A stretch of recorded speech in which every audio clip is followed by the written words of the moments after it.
Assalamu alaikum, welcome to my YouTube channel. Today we will study a science of class 4 a summer pack. Activity number 1, draw the life cycle of a frog. यहाँ पर आपको different stages के लिए different portion दिए हैं। आपने life cycle of frog बताना है कि सबसे पहले कौन सा स्टेज आता है और उससे नेक्स्ट वन यानी तरतीब के साथ आपने बताना है। तो देखिए यहाँ पर सबसे पहले जो है किसी भी ऑर्गेनिज्म की लाइफ साइकिल के लिए एडल्ट का होना लाजमी है।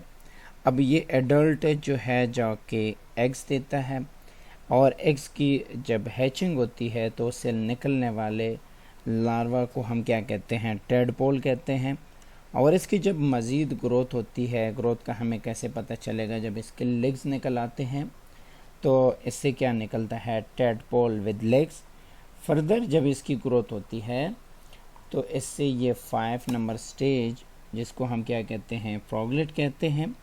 और इसकी जब मज़ीद ग्रोथ होती है तो इससे यंग फ्रॉग, और यंग फ्रॉग जो है दोबारा एडल्ट फ्रॉग, और एडल्ट फ्रॉग फिर फर्दर जब इसकी फर्टिलाइजेशन होती है तो फर्टिलाइजेशन के बाद फिर एग्स। इस तरह से ये साइकिल जो है कंटिन्यू रहता है। Activity number 2 is about find and circle the healthy foods. जो हेल्थी फूड्स है वो आपने फाइंड करने हैं और फिर आपने इस तरह से सर्कल भी करने हैं कि ये वाला फूड जो है ये हेल्थी है। यहाँ पर नीचे आपको दिए हैं डिफरेंट, जैसे आलमंड हो गया, बनाना हो गया, ब्राउन राइस हो गया, एप्पल्स हो गया, ये सारे हेल्थी फूड्स है। ये कैरेट्स हो गया, एग्स हो गया, ठीक है। तो ये स्पाइनच जो है ये सारे हेल्थी फूड्स हैं। आपने यहाँ से इसको इस तरह से कलर करना है, फिर सर्कल करना है। तो यहाँ पर मैंने कुछ किए हैं जो हेल्थी है, आप भी इस तरह से कर सकते हैं। जैसे ये देखें, ब्लूबेरीज हो गया, and next one is brown rice हो गया, and this one is the bananas, spinach, egg, and next one is yoghurt and apples, carrots. बहुत ही टाइम कंज्यूमिंग एक्टिविटी है, आप इस तरह से ढूंढ लें। आलमंड हो गया एंड आउट मिल हो गया, नेक्स्ट वन इज़ चीज़। यानी ये सारी हेल्थी फूड जो है आप इस तरह से इसको फिर सर्कल कर दें, देखिए इस तरह से। Next activity is about water. Activity number 3, water is needed for several reason. कई वजूहात ऐसे हैं कि जिसकी वजह से हम कहते हैं कि water is needed. Can you write some of them, उनमें से आप लिख सकते हैं कुछ। तो सबसे पहले अगर हम बात करें कि कुकिंग के लिए हम वाटर इस्तेमाल करते हैं, वॉशिंग के लिए हम इस्तेमाल करते हैं, और सबसे ज़रूरी जो है ड्रिंकिंग है।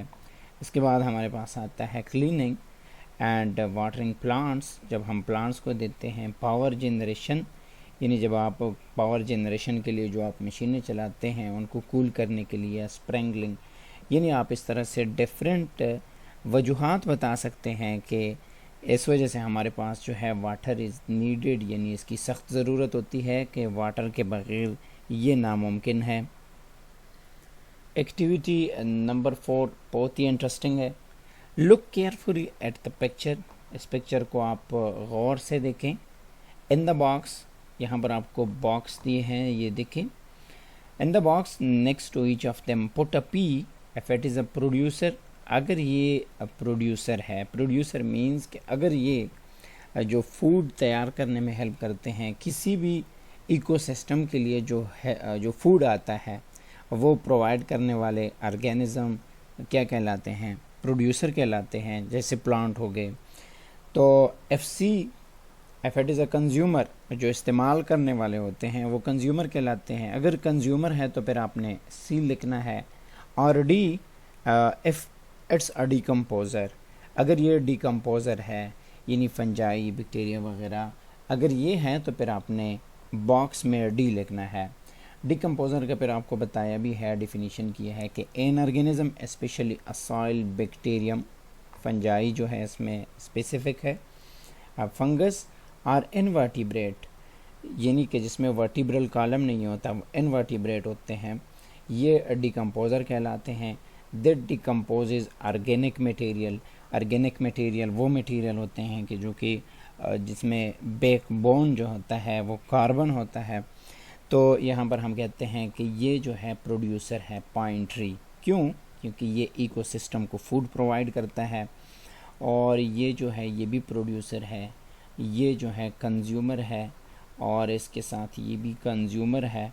स्पाइडर जो है ये भी कंज्यूमर है, और ये डीके बैक्टीरिया जो है या जो मशरूम है, एक्चुअली फंजाई है, ये डिकम्पोज़र है। ठीक है, ये डिकम्पोजिशन करते हैं। आपने देखा होगा कि जब ऑर्गेनिज्म यानी प्लांट्स हो या एनिमल हो, जब डेथ हो जाती है तो उसके डेथ के कुछ टाइम बाद जब आप इसको देख लेते हैं तो वो ओरिजिनल फॉर्म में आपको नहीं मिलता, वो उसकी डिकम्पोजिशन हो जाती है। तो this decomposition is because of the decomposer.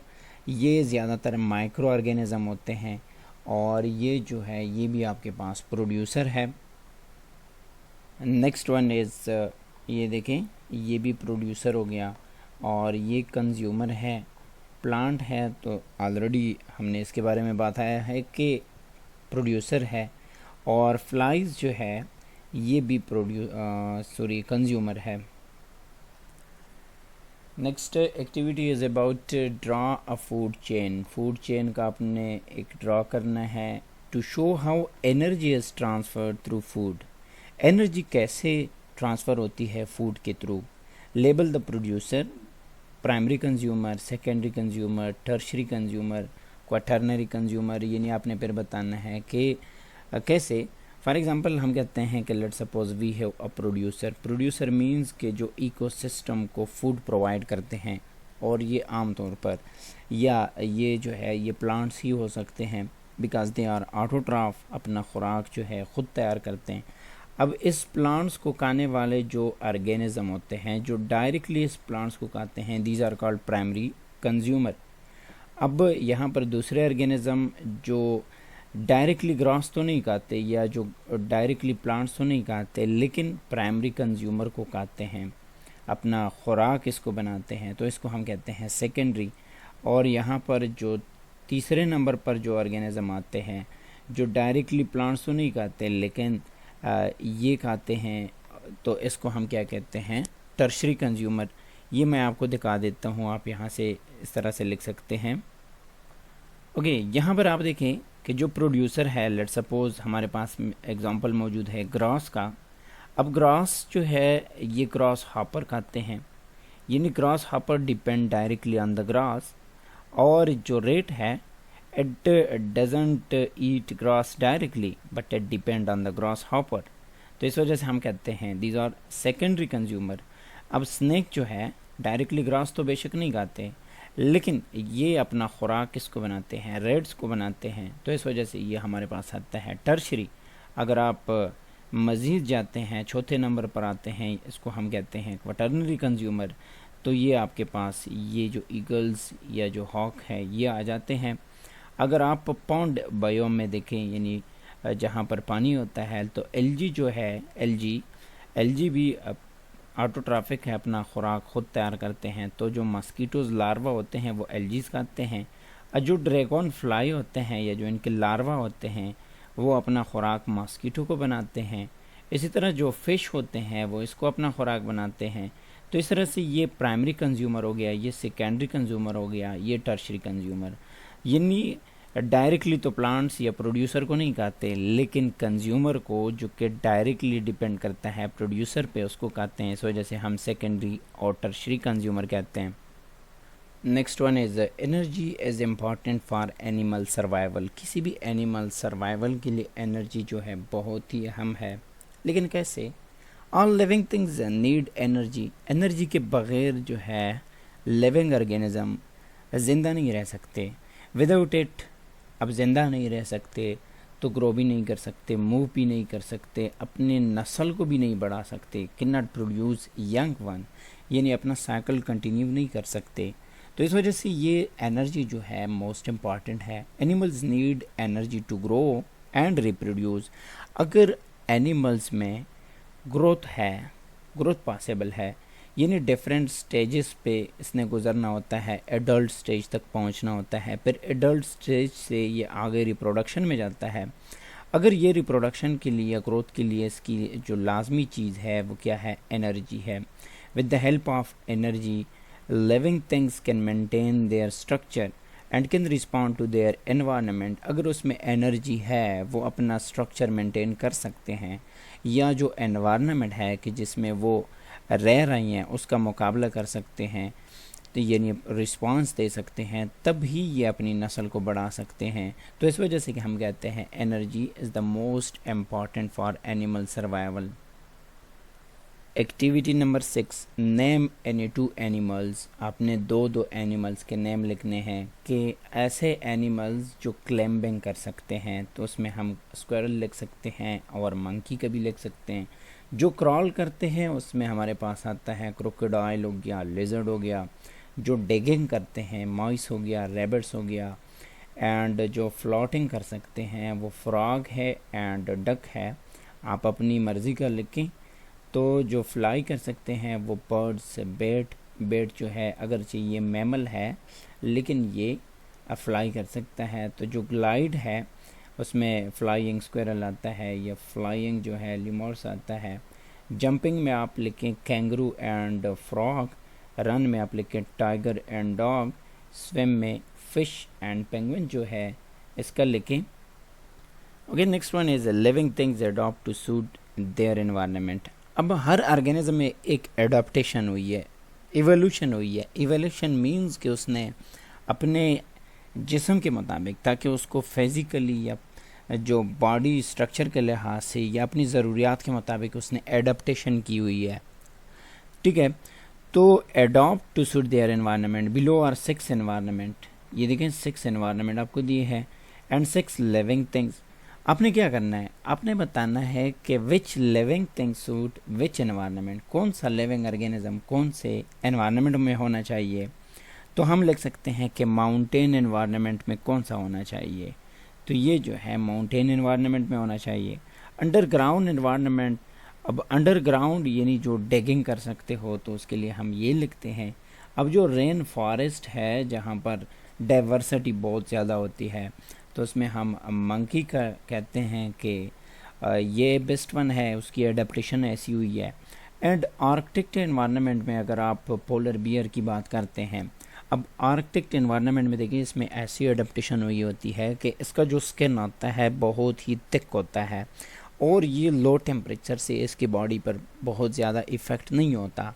जहाँ पर आम जो ऑर्गेनिज़म होते हैं वो सर्वाइवल नहीं कर सकते। जिस तरह कि अगर आप देख ले डेजर्ट एनवायरनमेंट, अब डेजर्ट एनवायरनमेंट के लिए हम ये प्लांट क्यों चूज़ करते हैं, इस वजह से चूज़ करते हैं क्योंकि इसमें एडाप्टेशन ऐसी हुई है। कौन सी एडाप्टेशन हुई है, वो एडाप्टेशन ये है कि देखिए डेजर्ट में हमेशा पानी की कमी होती है, जबकि प्लांट को हमेशा पानी की ज़रूरत होती है। तो ये प्लांट चूँकि ट्रांसपायरेशन के थ्रू इसके सरफेस से वाटर निकल आता है।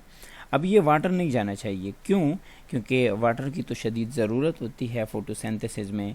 तो इसकी एडाप्टेशन ये हुई है कि जो इसके लीफ है वो थॉर्न में चेंज हो जाते हैं, यानी इसका जो स्टेम है वो ऐसे, यानी कि ये पानी को जाने नहीं दे रहा। तो इस वजह से हम कहते हैं कि डेजर्ट एनवायरनमेंट के लिए ये दिस वन जो है ज़ीरोफैटिक प्लांट जो है ये बेस्ट वन है। और रिवर जो एनवायरनमेंट है, देखिए ये फ्लोटिंग कर सकता है, ये अपना जो खुराक जिस तरह से पानी में ये मजबूती से पकड़ता है, इसी तरह अगरचे ये एक्वेटिक एम्फेबियन, ज़्यादातर इसको एम्फेबियन लेते हैं, एम्फेबियन नहीं है, रेप्टाइल है, लेकिन ये इसमें एडाप्टेशन हुई है थोड़ी लिटिल बोट के रिवर एनवायरनमेंट में बेस्ट वन है। Activity number 7, solve the crossword puzzle. यहाँ पर आपको क्रॉसवर्ड दिए हैं, ये आपने क्रॉसवर्ड जो ये इस तरह से आते हैं ये आपने लिखना है। देखिए this is another name for wine pipe के लिए जो अनदर नेम है, this one is trachea. And second जो हमारे पास आता है ब्लड, हम एक्रॉस की बात कर रही हैं। Blood without oxygen is pumped from the left atrium and to the left. तो छठे नंबर पे जो हमारे पास आता है उसका आंसर है अक्रॉस में हमारे पास सेकंड नंबर पे ये आता है यानी वेंट्रिकल, ठीक है। And next one is another name for intestine is, तो हम उसके लिए क्या कहते हैं, ये देखिए बॉल्स हो गया। And next one is your lungs expand, देखिए जब इसकी लंग्स जो है ये जब एक्सपेंड हो जाते हैं, जब हम ऐसे सांस लेते हैं तो इसमें जो लंग्स होते हैं वो एक्सपेंड हो जाते हैं, ठीक है। This part of the brain control balance and movement, जो बैलेंस का काम होता है वो सेरेबलम का होता है। देखिए यहाँ पर लम है, सेरेबलम, सेरेब्रम नहीं, सेरेबलम, ठीक है। And the next one is the dish intestine is the longer of the two, तो जो स्मॉल इंटेस्टाइन होता है उसको हम क्या कहते हैं कि लॉन्गर है। अब हम इसको स्मॉल पर क्यों कहते हैं, स्मॉल इस वजह से कहते हैं क्योंकि इसका जो डायमीटर होता है वो कम होता है। जो लार्ज इंटेस्टाइन है इसका डायमीटर ज़्यादा होता है जबकि इसका डायमीटर कम होता है। अब डाउन का आपने बताना है यानी ऊपर से नीचे की तरफ। This gas is removed from the body through the lungs, lungs के थ्रू जो हम गैस थ्रू बॉडी से रिमूव करते हैं तो वो कौन सा होता है, कार्बन डाइऑक्साइड होता है। ऑक्सीजन इनहेल करते हैं और इसको हम क्या कहते हैं, एक्सहेल करते हैं। रिलैक्स्ड मसल, जब रिलैक्स्ड मसल कौन से आते हैं इसमें, तो रिलैक्स्ड मसल लॉन्गर होते हैं। This protect the heart and the lungs, यानी लंग्स और हार्ट को इसने कवर किया होता है तो उसको हम क्या कहते हैं, रिब कैच कहते हैं। And the next one is this is the largest part of the brain, तो ये हमारे पास आता है सेरेब्रम। सेरेब्रम और सेरेबलम में फ़र्क ये होता है कि सेरेब्रम जो है ये लार्जेस्ट पार्ट है जबकि सेरेबलम जो है ये बैलेंसिंग का काम करता है। And next one is this organ is divided into 4 chamber. अब चेम्बर की जब बात आती है तो हार्ट हमारे दिल में आ जाता है कि इसके 4 चेम्बर होते हैं इंसान में। These organs are position around the heart, contracted muscle, relaxed muscle जो होते हैं वो लॉन्गर होते हैं, तो जो कंट्रैक्ट मसल होते हैं वो शॉर्टर होते हैं। And the next one is these organs are position around the heart, तो हार्ट के अराउंड जो ऑर्गन्स आते हैं वो है, ये आ जाएगा lungs. And the next one is this organ is part of the nervous system. Nervous system, जो ब्रेन है ये नर्वस सिस्टम का एक हिस्सा है। Activity number 8, match bones to the organ they protect. अब कौन से बोन्स किस पोर्शन को प्रोटेक्ट कर रही हैं, प्रोटेक्शन का काम देते हैं। अब जो स्कल है ये फर्स्ट ऑफ ऑल ब्रेन को क्या करते हैं, प्रोटेक्ट करते हैं। अब जो रिब कैच होता है ये किस चीज़ को करते हैं, हार्ट को करते हैं। तो इस तरह से ये स्कल उसके साथ जो है आइज़ को भी कर लेते हैं और ये जो है लंग्स को भी कर लेते हैं। तो इस तरह से हम इसको मैच कर सकते हैं। एक्टिविटी नंबर 9 बहुत ही ईजी है, आसानी से आप कर सकते हैं। आइडेंटिफाई, सबसे पहले आपने आइडेंटिफाई करना है और फिर उसको आपने यहाँ पे ड्रॉ भी करना है in their correct column given in the next page. Next page को आप पे डिफरेंट मटेरियल दिए हैं, फिर आपने उसको बताना है कि ये सॉलिड है और सॉलिड का फिर आपने यहाँ पे शेप बनाना है। जो लिक्विड है लिक्विड का आपने यहाँ पे ड्रॉ करना है, गैस का आपने यहाँ पर ड्रॉ करना है कि जो ये मटेरियल है। अब देखिए यहाँ पर हवा का आपसे पूछ रही हैं तो फिर ये क्या है, सॉलिड है, लिक्विड है, ये गैस है, ऑटोमेटिकली गैस है। मैग्नेट जो होता है ये सॉलिड होता है। एयर की अगर हम बात कर लें तो गैस है और अगर हम स्मोक की बात कर लें तो ये भी हमारे पास आ जाएगा। स्मोक में जो लिक्विड है वो रेन हो गया और जो लॉग है ये सॉलिड हो जाएगा। और इसके बाद हमारे पास जूस जो है ये भी लिक्विड है बिकॉज इट कैन फ्लो। और आइस जो है अगर से वाटर से बना हुआ है ये सॉलिड पोजीशन में होता है, इसकी फ्रीजिंग हुई होती है। And the next one is milk, milk जो है ये भी लिक्विड है। And next one is water, liquid है। और स्टीम ये भी गैस है, जब अबाव 100 डिग्री सेंटीग्रेड आप इसको बॉयल कर देते हैं वाटर को, उससे निकलने वाला गैस ही होता है। और इसका आपने क्या लिखना है, solid. Activity number 10, read the unit 6। कौन सा है मैटर एंड मटेरियल, उसको आपने स्टडी करना है। फिर उसके बाद आपने ये एक्टिविटी करनी है। कैसे? इसमें आपको क्या चाहिए, ये मटेरियल आपको सारे चाहिए। अब आपने क्या करना है, take a glass of water, एक गिलास पानी लें, उसमें 2 table of spoon of salt जो है उसमें ऐड कर लें। अब उसको आप अच्छी तरह स्टेरिंग करें, ऑब्ज़र्व करें और फिर देखें, रिपीट द प्रोसीजर विद, फिर उसमें आप शुगर डालें, फिर ये प्रोसेस करें, फिर देखें रिज़ल्ट ऑब्ज़र्व करें और फिर उसमें ऑयल लेकें, ऑयल डाल के सेम प्रोसीजर को फॉलो करें, सैंड डाल के सेम प्रोसीजर को रिपीट करें। And baking powder, floor, rice and यानी सब के लिए अलग अलग आपने ये करना है। फिर आपने बताना है कि देखिए जो सलूट आप ले रहे हैं यहाँ पर आपको जो दिए हैं, जैसे शुगर हो गया, ऑयल हो गया, सैंड हो गया, ये सलूट है। देखिए एक होता है सॉल्वेंट, एक होता है सलूट, जिसमें आप डिज़ोल्व कर रहे हैं। जैसे अगर आप साल्ट लेते हैं और इसको आप वाटर में डिज़ोल्व कर देते हैं, तो ये जो वाटर है दिस इज़ सॉल्वेंट, और जो आप इसमें डिज़ोल्व कर रही हैं, जो स्मॉलर क्वांटिटी में आप लेते हैं, वो आपके पास आ जाएगा सलूट। फिर आपने बताना है कि ये डिज़ोल्व होता है कि नहीं होता। तो सॉल्ट जो है ये डिज़ोल्व होता है, शुगर जो है ये भी डिज़ोल्व होता है, ऑयल जो है ये डिज़ोल्व नहीं होता, बल्कि ये वाटर के सरफेस पे जो है फ्लोटिंग करता है। सैंड जो है ये नीचे आपको प्रेसिपिटेट फॉर्म में मिल जाएगा, तो ये डिज़ोल्व नहीं होता। बेकिंग पाउडर जो है ये भी डिज़ोल्व हो जाएगा, फ्लोर जो है ये नहीं होता, राइस जो है ये भी डिज़ोल्व नहीं होता, और इसके अलावा जो बीड्स है ये भी डिज़ोल्व नहीं होता। सलूट ऑफ योर चॉइस, अपनी चॉइस का, फॉर एग्जांपल आप स्टोन लेते हैं या कोई और चीज़ लेते हैं, आप अपनी चॉइस का लें और फिर उसका देखें कि आया वो डिज़ोल्व हो रहा है या नहीं। अगर हो रहा है तो फिर यहाँ पर आपने येस लिखना है, अगर नहीं हो रहा तो फिर आपने नो लिखना है। Activity number 11, different foods contain different nutrients. Different foods इस वजह से डिफरेंट होते हैं क्योंकि इसमें डिफरेंट न्यूट्रिएंट आते हैं। What do the following foods contain, अब इसमें फूड दिए हैं, फिर आपने बताना है कि इसमें कौन कौन सी चीज़ें शामिल है। तो व्हाट डज इट कंटेन, तो हम कह सकते हैं कि cooked patties of meat, born cheese, slice tomatoes, ये जो है बर्गर में होता है। एंड बेनिफिट क्या है इसका, a good source of protein जो है ये प्रोवाइड करता है, आयरन भी होता है इसमें, फास्फोरस भी होता है, न्यूट्रिएंट्स भी होते हैं। अब इसका जो नेगेटिव इफ़ेक्ट है, जो हार्मफुल इफ़ेक्ट है, वो क्या है, it contain fat calories, it contribute to weight gain, जिससे वज़न जो है आपका वेट बहुत जल्दी इंक्रीज़ हो जाता है। तो हार्मफुल इफ़ेक्ट इसका बर्गर का ये हो गया। नेक्स्ट वन आपको दिया है सैंडविच। तो सैंडविच का क्या होता है, इसमें वेजिटेबल्स होते हैं, स्लाइड्स चीज़ होते हैं, मीट भी आता है इसमें, ब्रेड, लेट्स, ये सारी चीज़ें होते हैं। फ़ायदा क्या है इसका, लो फैट होता है इसमें, और इसके अलावा कैल्शियम रिच होते हैं और फाइबर रिच होते हैं। सोर्स ऑफ विटामिन सी जो है इसमें ज़्यादा होता है। Blood flow in the arteries is slowed, अब देखिए कैल्शियम इसमें ज़्यादा होता है।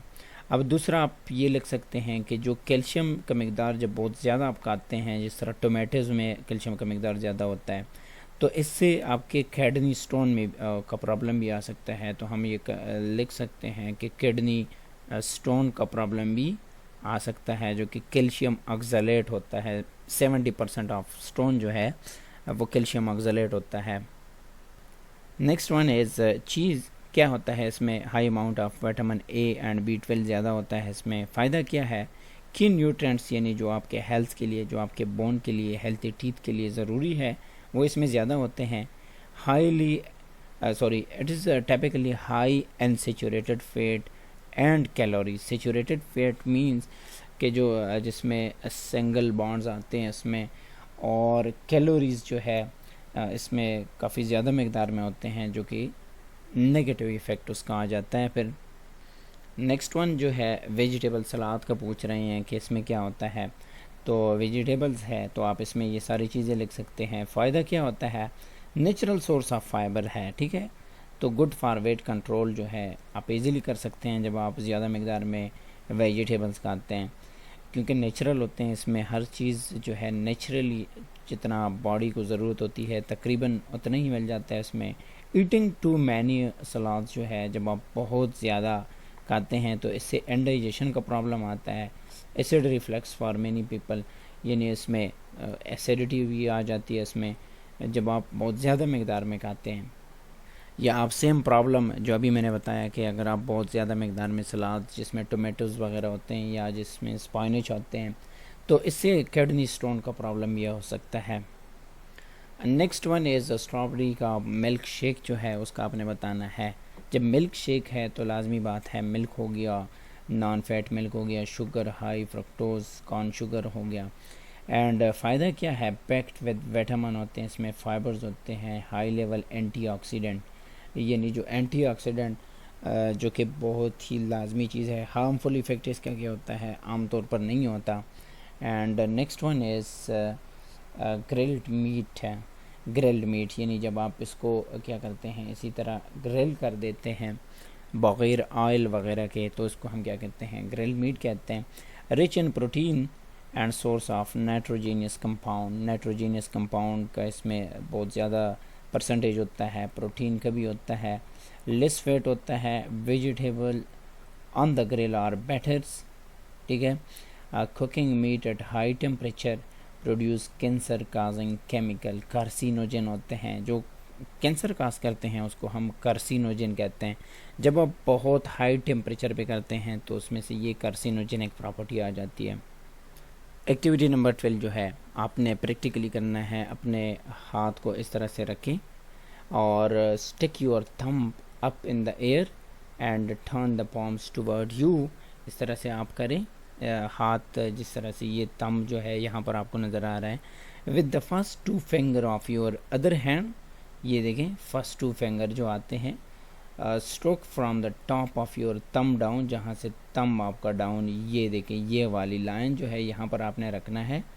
Let your finger slide downward, थोड़ा सा आपने यहाँ से यहाँ पर रख के थोड़ा सा नीचे लेके आना है और फिर on to the inside of your wrist and gently feel your pulse, यानी जो प्रेशर आता है, blood pressure means pressure of blood, when you have found a steady beat count, उसको गिने and 15 second take help from your friend, यानी जो 15 second है आप किसी का हेल्प ले सकते हैं, 1 मिनट का या 15 सेकेंड का, कि आपने मुझे बताना है कि कितना टाइम हो गया, तो उसके लिए आप फ्रेंड से हेल्प ले सकते हैं।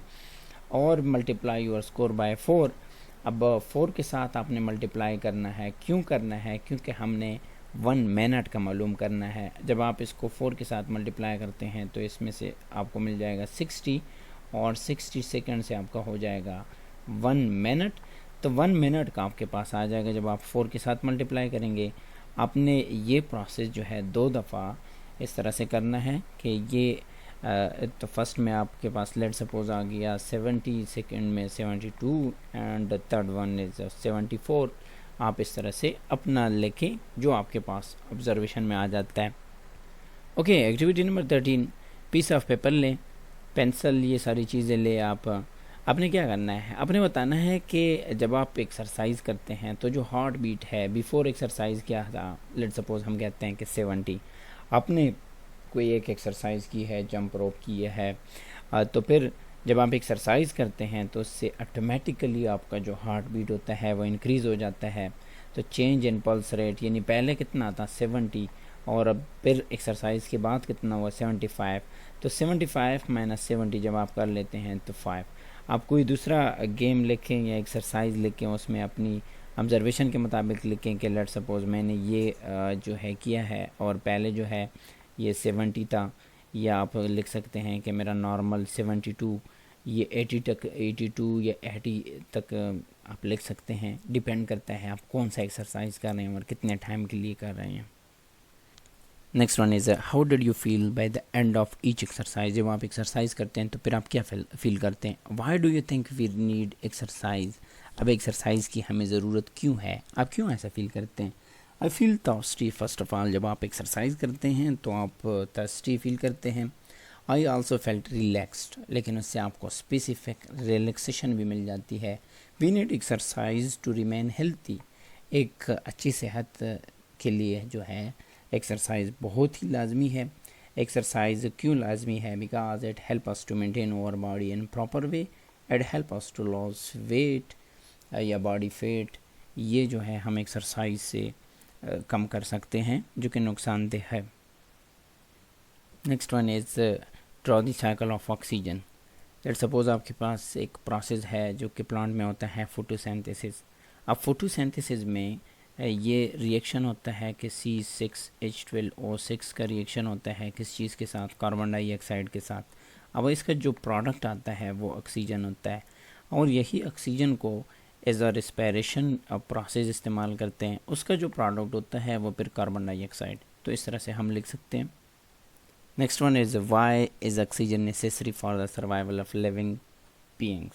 Oxygen is required in the respiration process where it releases energy from the food we have eaten. ये एक अपोजिट प्रोसेस है टू द फोटोसिंथेसिस। अब इसमें फोटोसिंथेसिस में क्या होता है कि जब रिएक्शन होता है कार्बन डाइऑक्साइड का वाटर के साथ, तो जब वाटर के साथ रिएक्शन होता है तो उससे हमें क्या मिलता है, C6H12O6 ये प्रोडक्ट में मिलता है। ठीक है, किस चीज़ से, कार्बन डाइऑक्साइड प्लस H2O से हमें ये प्रोडक्ट मिलता है। अब ये प्रोडक्ट अगेन जब इसकी रिएक्शन होती है किस चीज़ के साथ, ऑक्सीजन के साथ, तो फिर ये क्या देता है, carbon dioxide plus water plus energy in the form of ATP, adenosine triphosphate form में ये फिर एनर्जी देता है। This energy is use to carry out different life process like motion हो गया, रिप्रोडक्शन हो गया, डिवीजन, यानी जितनी भी प्रोसेस है सबको ATP की ज़रूरत होती है। तो ये रेस्पिरेशन से। अब ये रेस्पिरेशन का जो प्रोसेस है इसमें ऑक्सीजन का जो है एक प्रोसेस ऐसा भी होता है कि जिसमें ऑक्सीजन की ज़रूरत नहीं होती, एनएरोबिक रेस्पिरेशन हम इसको बोलते हैं। लेकिन ज़्यादातर रेस्पिरेशन जो है वो एरोबिक होता है, एनएरोबिक नहीं होता। तो इस वजह से हम कहते हैं कि रेस्पिरेशन के लिए ऑक्सीजन का होना लाजमी है और उसे हमें एनर्जी मिल जाती है। Next activity is explain the function of each part of the plant and then draw lines to connect the function to the part of the plant in the diagram. For example, flower है तो flower कौन सा है, ये है। काम क्या होता है इसका, seed production is the main function of flower. flower का जो main function है वो seed production है, और इसी से लाइफ साइकिल जो है वो कंटिन्यू रहता है। Next one is roots. Roots क्या होता है कि जो अंडरग्राउंड पार्ट्स ऑफ प्लांट है उसको हम रूट्स कहते हैं। Absorption of water and mineral, support plant body and store food. Next one is the stem, provide support to the upper parts, help in erectness, conduct water through xylem, इसमें xylem होते हैं जिसके through water conduction होती है, and mineral to the leaves, जो leave में पहुंच जाते हैं। अब लीव्स एट सेल्फ क्या काम करते हैं, ये देखिए ये लीव्स है, helps in preparation of food, एक प्रोसेस जिसको हम क्या कहते हैं, photosynthesis. Photo means light, synthesis means to prepare.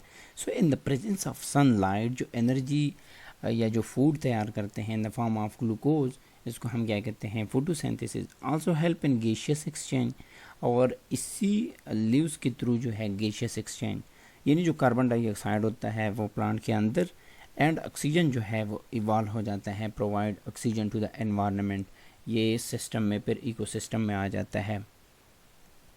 Activity number 16, which part do you eat, कौन सा पार्ट खाते हैं।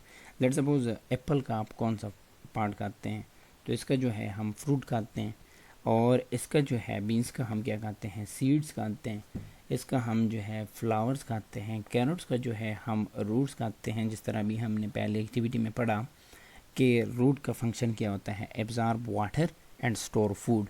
तो ये देखिए कैरेट्स जो है इसमें फूड जो है वो स्टोर होता है, और इसका हम क्या खाते हैं, फ्लावर खाते हैं, और इसका हम लीव्स खाते हैं, स्पाइनच का हम लीव्स खाते हैं, टोमेटो का हम फ्रूट खाते हैं। ठीक है, the ripening of ovary is called fruit, यानी जब ओवरी की राइपनिंग होती है तो हम उसे फ्रूट कहते हैं। और फिर इसी फ्रूट को जब हम खाते हैं, और टर्निप का जो हम रूट खाते हैं इसका हम जो है सीड्स खाते हैं, ऑनियन का जो है वो हम लीव्स खाते हैं। ये देखिए ये जो होते हैं लीव्स होते हैं, ठीक है, और इसका जो है हम लीव्स खाते हैं। Next activity that is activity number 17, circle the correct answer. आपको MCQs या मल्टीपल चॉइस क्वेश्चन दिए हैं, जो करेक्ट आंसर है वो आपने सर्कल करना है।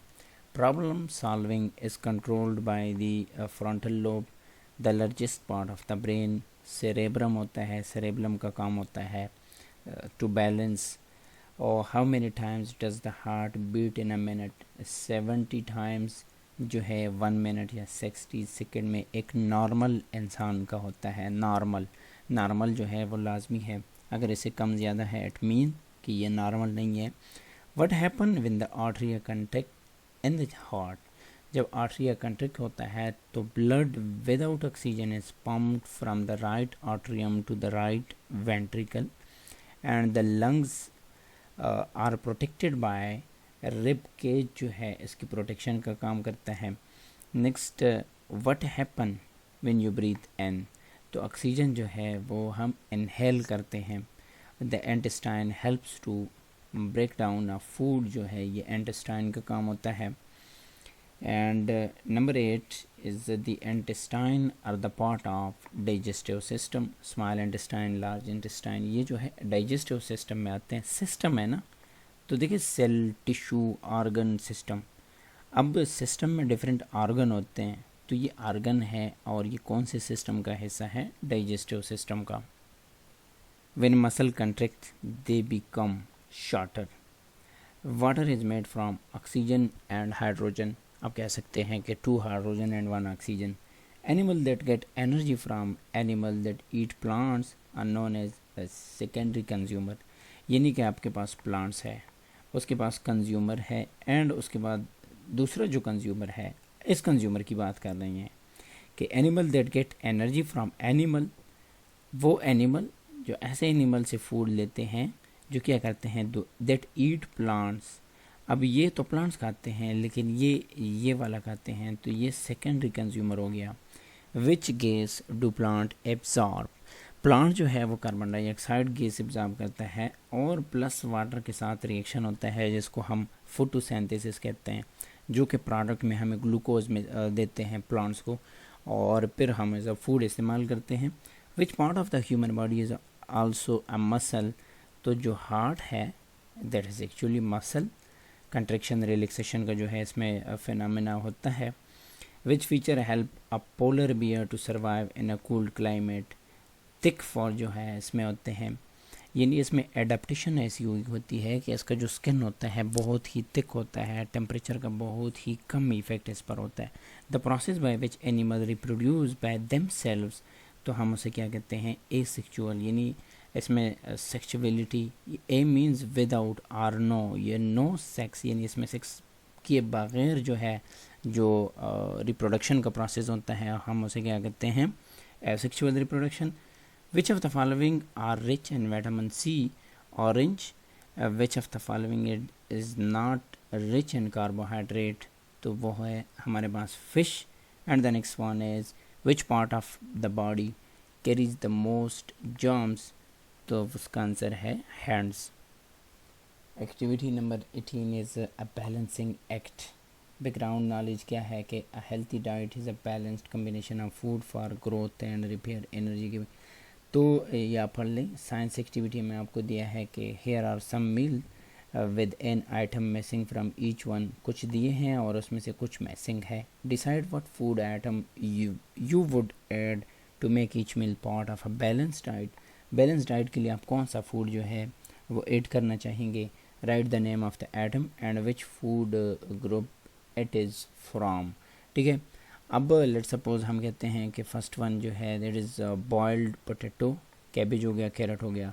अब उसमें हम बॉइल्ड एग ऐड करते हैं। अब ये कौन से ग्रुप का है, ये क्या ऐड करेगा इसमें, ये प्रोटीन। अब जो बॉइल्ड राइस है ये है बिल्कुल, तो हम कैरेट इसमें ऐड कर देते हैं। क्यों ऐड कर देते हैं, कौन से ग्रुप है, वो विटामिन ए आ जाता है। Pizza, cheese and tomato topping जो है बॉइल्ड पोटैटो इसमें डालें तो कौन सा ग्रुप आ जाएगा इसका, carbohydrate. And the next one is chicken, आप इसमें पीस के साथ राइस ऐड कर ले तो उसका कार्बोहाइड्रेट आ जाएगा। नेक्स्ट ग्रुप में आप ऐसा करें कि चिकन स्लाइस उसमें ऐड करें जो कि प्रोटीन से ताल्लुक़ रखता है। कैबेज ऐड कर लें जो कि विटामिन ए जो है उसमें ऐड कर देगा। Activity number 18 solve the crossword puzzle. क्या है, यहाँ पर आपको दिए हैं क्रॉस में आपने क्या लिखना है, plant use this along with sunlight water and carbon dioxide to produce their food. अब प्लांट जो है वो ऑटोट्रॉफ है। अब ऑटोट्रॉफ के लिए वो sunlight, carbon dioxide and sun plus water की मौजूदगी में वो अपना फूड तैयार करते हैं, लेकिन उसके साथ साथ सनलाइट को एब्जॉर्ब करने के लिए क्लोरोफिल का होना भी लाजमी है। तो यहाँ पर 1 में आप लिखेंगे क्लोरोफिल, ठीक है। And next one is in plants water, mineral and glucose travel to the parts where they are needed through, तो वो है transportation. And a plant has 4 main processes that help it in live, grow and reproduce. And a cactus stores water in its stem. Cactus जो है वो desert plant है और कहाँ पर स्टोर करता है वाटर? स्टेम में। प्लांट के जो लीव्स होते हैं उसके सरफेस पे वाटर जो है वो लॉस होता है through a process which is called transpiration. The strong thick tube that carries water and mineral from the roots to the leaves are called xylem. Plants produce their food in the leaves through a process which is called photosynthesis. The rings in the trunk of large trees show the tree's age. यानी एक साल में जो है 1 ring बनता है ऐसे. अब जब आप ट्रीज़ का जो ट्रंक होता है उसको जब आप देखते हैं उसमें नंबर ऑफ ये काउंट कर लेते हैं तो उससे आपको मालूम हो जाता है कि इस ट्रीज़ का एज क्या है. लीव्स हैव टेनी होल्स जिसके थ्रू एक्सचेंज ऑफ गैस होता है लीव्स में. These are called stomata. The 10 tubes that carry glucose from the leaves to other parts of the plant are called phloem. जो food supply करते हैं वो phloem कहलाता है और जो वाटर सप्लाई करते हैं वो जाइलम कहलाता है. नेक्स्ट वर्ड आपने सर्च करने हैं. देखिए ये आ जाएगा आपके पास पेस्टल, ये आपके पास आ जाएगा पेटल, ये आपके पास आ जाएगा स्टिग्मा एंड नेक्स्ट ये जो हो जाए है सीड एंड ये आपके पास हो जाएगा स्पोर, ओवरी एंड ये आप जो है एंटर कर लें, ये सिपल कर लें. Activity number 20, explore the plant process transpiration and transportation with the help of experiment. Transpiration और ट्रांसपोर्टेशन के लिए आपने एक्सपेरिमेंट करना है. तो क्या है इसमें आपने सबसे पहले क्या करना है, फ्रेश लीव्स लें और 2 जार्स विद लिड्स कि यहाँ पर लिड्स के साथ हो. Pick leaves of a plant, do not use leaves that have fallen to the ground. आप फ्रेश जो है वो लें प्लांट से. और फिर नेक्स्ट आप इसमें क्या करें, place some of the leaves in 1 jar and बाज जो है एक में रखें और बाकी जो है वो दूसरे में रखें. Screw the lids on tightly, उसको क्लोज कर लें. Place 1 of the jar in a refrigerator. For ask your teacher to do this for you, put the other jar outside in the sunshine. एक फ्रिज में रखें, दूसरा आप sunlight में रखें. एंड नेक्स्ट आप ऐसा करें, check the jar after a few hours. If there has been no change put them back and try again the following day. आप उसको कुछ घंटे बाद देखें, अगर उसमें कोई चेंजेस नहीं है तो फिर उसको दोबारा रखें. फिर आप ऐसा करें कि इसका रिज़ल्ट देखें. रिज़ल्ट में हमने क्या करना है कि जो आप सनलाइट में रखते हैं, अब ये ऊपर से आप क्लोज़ कर देते हैं कि बाहर से इसमें कुछ अंदर ना आए, यानी वाटर वगैरह. फिर आप ऐसा करते हैं कि जब यहाँ का टेम्परेचर ज़्यादा हो जाता है सनलाइट की वजह से, तो जो लीव्स यहाँ पर आपने रखे हैं उसके ऊपर टेम्परेचर ज़्यादा हो जाता है. तो जब टेम्परेचर ज़्यादा हो जाता है उसके ऊपर आपको फ्यू ड्रॉप्स ऑफ वाटर नज़र आएंगे. तो हम कह सकते हैं कि ये जो है दैट इज़ ट्रांसपायरेशन का प्रोसेस जो है वो लीव्स में होता है. दूसरा एक्सपेरिमेंट आपने करना है ट्रांसपोर्टेशन के लिए. इसके लिए भी आपने ऐसा करना है कि 2 ग्लास लें, उसमें टेप वाटर लें और फिर उसमें कलर कुछ डालें और फिर उसमें दो प्लांट्स के स्टेम डालें उसमें, ठीक है. आप कुछ टाइम बाद जो है इसकी ऑब्ज़र्वेशन कर लें. जो आपने ऐसे बग़ैर कलर के पानी में डाला हुआ है और यहाँ पर आपने कलर, अगर आप कलर का कुछ नहीं मिल रहा तो आप इसमें इंक भी डाल सकते हैं. तो कुछ टाइम बाद आप देखें कि ये वाला इंक जो आपने यहाँ पर रखा है ये आपको यहाँ पर मिल जाएगा. यानी यहाँ पर जो जाइलम है वो इस वाटर को एब्ज़ॉर्ब करके यहाँ तक ले आता है, ठीक है. तो ये वाटर चूँकि कलर है ये आपको यहाँ पर नज़र आ जाएगा. तो हम कह सकते हैं कि as we kept the stem in water transportation has been take place. इसमें ट्रांसपोर्टेशन होता है। कैसे हमें पता चल गया? It was observed by the presence of red water, या आपने जिस कलर का इंक आपने डाला हुआ है inside the stem that was kept in the red water. तो ये रेड वाटर यहाँ पर जो रेड वाटर या जो आपने इंक यहाँ पर डाला हुआ है वो यहाँ पर आ जाता है। इसका मतलब है कि ट्रांसपोर्टेशन यानी एक जगह से दूसरी जगह जो ट्रांसपोर्ट का काम हो रहा है ये थ्रू जाइलम होता है।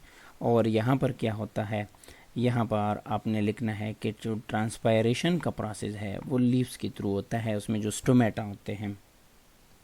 Activity number 21, to examine hear and feel sound vibration. ये आपने किस लिए करना है कि जिस तरह हम सुनते हैं या जिस तरह हम फील करते हैं ये थ्रू वाइब्रेशन होता है। First of all you will lead a partner a balloon. आपको दूसरे बंदे की भी ज़रूरत होती है इसमें। तो इसमें आप बलून लें, उसमें आप हवा भरें, hold it against your ear, अपने कान के साथ बिल्कुल करीबी पकड़े जिस तरह यहाँ पर आप देख सकते हैं। Ask your partner to press their lips against the balloon. यहाँ पर लिप्स जो है वो इसी तरह बलून के ऊपर रखें और कुछ बोलें। रिपीट स्टेप 3, ये वाला प्रोसेस जो है रिपीट करें कई दफ़ा। You should speak and your friend should listen. और फिर आप ऐसा करें कि सुने और आपका जो फ्रेंड है वो बोले, यानी दोनों चेक कर लें। What was your conclusion of this activity? We can hear the sound vibration through the balloon and can feel them. हम चूँकि वाइब्रेशन के थ्रू जो है ये वेव्स इसमें आ जाते हैं तो हम फील भी कर सकते हैं। It means that vibrating object produce sound. जब वाइब्रेशन होती है तो वाइब्रेशन से जो साउंड प्रोड्यूस होती है, the air around vibrating object transmit these vibration to our ears. और यहाँ पर चूँकि इसमें एयर है, अगर आप इसको वैक्यूम कर देते हैं तो ये जो वॉइस है ये यहाँ तक नहीं पहुँच पाएगा।